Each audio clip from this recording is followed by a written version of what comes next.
Hello friends, आज की video में हम इंडस वैली सिविलाइजेशन को कवर करेंगे। Actually Indus valley civilisation, Mesopotamian civilisation, Egyptian civilisation और चाइनीज़ सिविलाइजेशन, ये चार सिविलाइजेशंस वर्ल्ड की अर्लीस्ट सिविलाइजेशन मानी जाती हैं। एक खास बात यह है कि ये चारों की चारों सिविलाइजेशन किसी न किसी रिवर वैली के आसपास बसी थी। For example Egyptian civilisation Nile river valley में शुरू हुई। मेसोपोटामियन सिविलाइजेशन टिग्रिस और यूफ्रेट्स इन दोनों रिवर्स के आसपास बनी। Indus valley civilisation Indus river valley के आसपास इस्टेब्लिश हुई और येलो रिवर वैली में हमें चाइनीज़ सिविलाइजेशन देखने को मिली।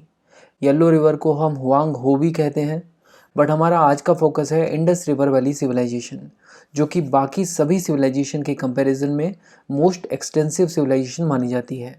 और इसके दो कारण हैं। पहला ये कि यहाँ पर 1500 से ज़्यादा साइट्स पाई जा चुकी हैं और दूसरा रीज़न ये कि इसका फैलाव था 1.5 मिलियन स्क्वायर किलोमीटर्स का। हो सकता है कि आप अनुमान नहीं लगा पा रहे हो कि 1.5 मिलियन स्क्वायर किलोमीटर्स कितना होता है, बट अगर आपको पता चले कि आज के भारत का total area 3.2 million square kilometres ही है, तो आप कंपेयर कर लीजिए कि 1.5 मिलियन स्क्वायर किलोमीटर्स कितना होगा। हमने कहा कि इंडस वैली सिविलाइजेशन में 1500 से भी ज़्यादा साइट्स डिस्कवर हो चुकी हैं, बट जो सबसे पहली साइट इंडस वैली सिविलाइजेशन में डिस्कवर हुई वो थी हड़प्पा। इसे 1921 में डिस्कवर कर लिया गया था। हड़प्पा की लोकेशन अगर आप मैप में देखें तो ये पंजाब के उस भाग में है जो आज की डेट में पाकिस्तान का हिस्सा है और ये साइट रिवर रावी के किनारे पर स्थित है। इंडियन आर्कियोलॉजिस्ट दयाराम साहनी ने हड़प्पा को एक्सकवेट किया था। और अगर इस साइट की एग्जैक्ट लोकेशन की बात करें तो ये मॉन्टगोमरी डिस्ट्रिक्ट पंजाब में है और जैसा कि हमने कहा कि ये पंजाब का वो भाग है जो आज की डेट में पाकिस्तान का हिस्सा है। आप ये भी पूछ सकते हैं कि इस साइट का नाम हड़प्पा क्यों रखा गया, तो आप एक बार दयाराम साहनी जी की ओर देखिए, कितने सुलझे हुए और इनोसेंट लग रहे हैं।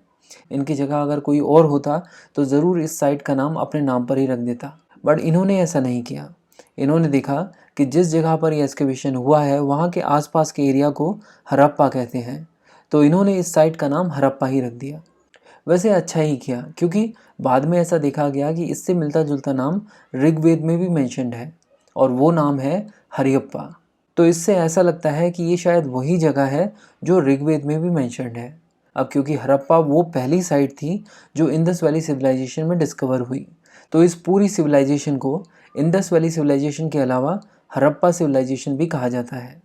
एक्चुअली इंडस वैली सिविलाइजेशन को हड़प्पा सिविलाइजेशन का नाम जॉन मार्शल ने दिया, जो कि ब्रिटिश आर्कियोलॉजिस्ट थे। तो चलिए इंडस वैली सिविलाइजेशन की कुछ और डिटेल्स को मैप के थ्रू कवर करते हैं। सबसे पहले तो हम इस मैप में इंडस रिवर को देख सकते हैं और आप इंडस रिवर की ट्रिब्यूटरीज को भी देख सकते हैं, यानी झेलम, चेनाब, रावी, सतलुज और ब्यास को भी देख सकते हैं। तो सबसे पहला काम हमें इस मैप में ये करना है कि हमें ये देखना होगा कि इंडस वैली सिविलाइजेशन का एक्सटेंट कहाँ कहाँ तक था। यानी हमें northern most side, eastern most side, western most side और सदर्न मोस्ट साइड को देखना होगा। तो चलिए शुरुआत करते हैं।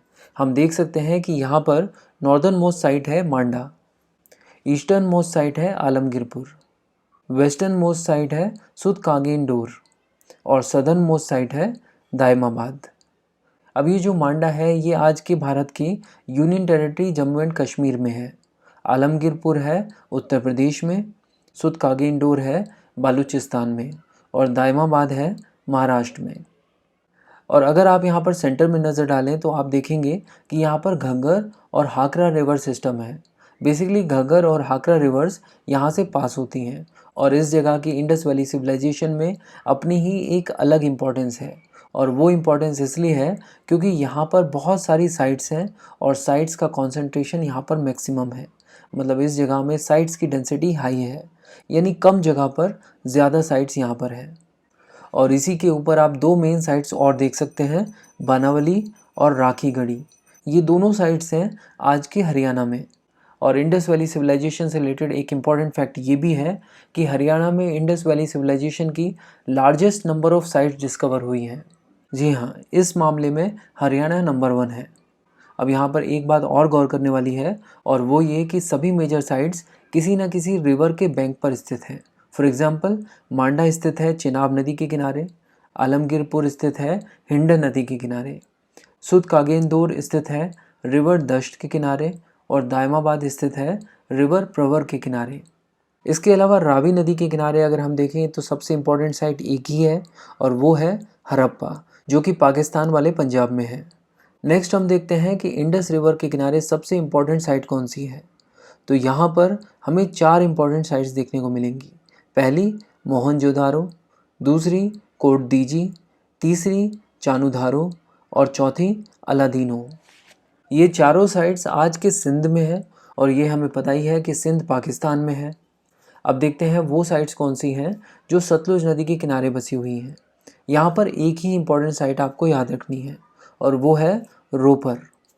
रोपर पंजाब में है, वो वाला पंजाब जो इंडिया में है। इसके अलावा घग्गर रिवर के बैंक्स पर भी आपको 2 इम्पॉर्टेंट साइट्स देखने को मिलती हैं। ये हैं कालीबंगन और बानावली। कालीबंगन राजस्थान में है और बानावली है हरियाणा में। अब एक और इम्पॉर्टेंट साइट है जो कि भोगव रिवर बैंक पर स्थित है, वो है लोथल। लोथल गुजरात में है। तो हमने देखा कि ऑलमोस्ट सभी साइट्स में एक कॉमन फीचर है कि वो किसी ना किसी रिवर के आसपास बसी हुई थी। बट एक इम्पॉर्टेंट साइट ऐसी भी है जिस पर ये क्राइटेरिया फिट नहीं होता। ये साइट है धोलावीरा। ये देखिए, ये रण ऑफ कच्छ में स्थित है। कोई भी ऐसी नदी नहीं है जो यहाँ से पास होती है। अब ये सोचने वाली बात है कि यहाँ पर रहने वाले लोगों की मेंटलिटी क्या रही होगी, क्योंकि उस ज़माने में अगर आपको एग्रीकल्चर करना है तो उसके लिए पानी चाहिए, बाकी दिनचर्या के लिए भी पानी की ज़रूरत होती ही है। और उस समय सबसे इम्पॉर्टेंट क्राइटेरिया किसी भी सेटलमेंट के लिए पानी ही था। यानी रिवर अगर पास हो रही है तो सेटलमेंट आसपास हो सकता है, और उस ज़माने में पानी के टैंकर्स तो थे नहीं। फिर ये पानी की व्यवस्था करते कैसे होंगे, ये सोचने वाली बात है।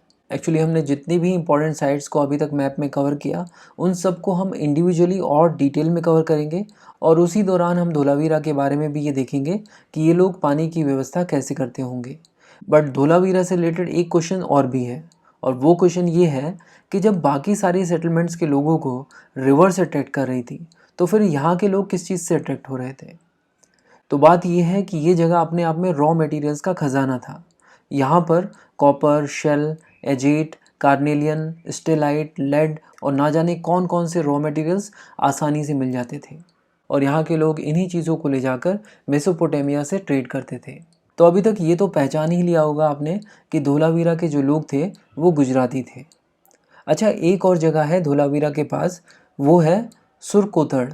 ये भी गुजरात में है, और आज की डेट में देखा जाए तो यहाँ पर भी पानी की कोई व्यवस्था नहीं है।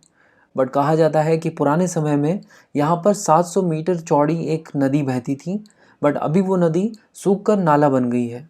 तो हड़प्पन सिविलाइजेशन की जो भी साइट्स हमने यहाँ पर देखी, उन्हें हम बहुत ही डिटेल में कवर करने वाले हैं आगे की वीडियोस में। बट उससे पहले ये जानना ज़रूरी है कि हड़प्पन सिविलाइजेशन ब्रॉन्ज एज को बिलोंग करता था। मतलब यहाँ पर ब्रॉन्ज का यूज़ ज़्यादा किया जाता था। ब्रॉन्ज बनता है टिन और कॉपर को ऐड करके, यानी यहाँ के लोग कॉपर और टिन को पिघलाकर ब्रॉन्ज के टूल्स, वेपन्स और ऑर्नामेंट्स बनाया करते थे। एक बात और, हड़प्पन सिविलाइजेशन के साइट्स को 3 फेजेस में कैटेगराइज किया जा सकता है: early phase, middle phase, later phase. Early phase को हम मानते हैं 2900 BC से 2500 BC तक। मिडिल फेज़ को हम मानते हैं 2500 BC से 2000 BC तक, और लेटर फेज़ है 2500 BC से 1700 BC तक, और ज़्यादातर हड़प्पन साइट्स इसी लेटर फेज़ को बिलोंग करती हैं। तो ये तो जस्ट इंडियन वैली सिविलाइजेशन की शुरुआत है। नेक्स्ट वीडियो में हम town planning, economy, seals, scripts, languages, polity, religion, terracotta figurines, images और पॉटरी, बरियल प्रैक्टिसेस, इन सब पर भी बात करेंगे। इस वीडियो का PDF आप बुक्स दावा की ऐप से डाउनलोड कर सकते हैं। इंडियन पॉलिटी और इंडियन हिस्ट्री को डिटेल में कवर करने के लिए बुक्स दावा की प्लेलिस्ट को फॉलो कीजिए। Thank you for watching and supporting books दावा।